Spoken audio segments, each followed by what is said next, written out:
નમસ્કાર, નજર ન્યૂઝમાં આપનું હાર્દિક સ્વાગત છે। હું આપની સાથે અજય વાઘેલા। આવો જોઈએ આજના મુખ્ય સમાચાર।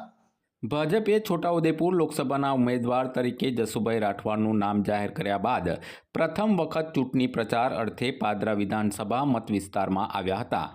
છોટાઉદેપુર લોકસભાના ઉમેદવાર જસુભાઈ રાઠવા, પાદરાના ધારાસભ્ય ચૈતન્યસિંહ ઝાલા, પૂર્વ ધારાસભ્ય દિનેશભાઈ પટેલ, દિનુમામાની હાજરીમાં મોભા જિલ્લા પંચાયત, વડુ જિલ્લા પંચાયત, ચોકારી જિલ્લા પંચાયત મત વિસ્તારોમાં બેઠક યોજીને ચૂંટણી પ્રચારની શરૂઆત કરવા હતી।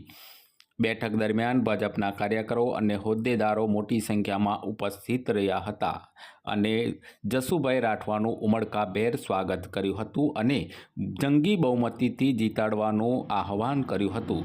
નમસ્તે।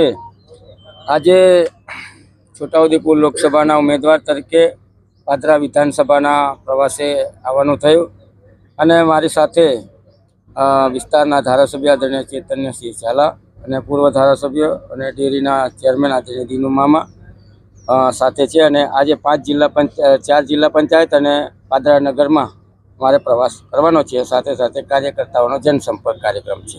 શું પ્રતિસાદ મળી ગયો? આ વિસ્તારની અંદર લોકો અને કાર્યકર્તાઓ ખૂબ ઉત્સાહી છે અને અમારું ઉમળકાભેર સ્વાગત કર્યા છે। બહુ સરસ।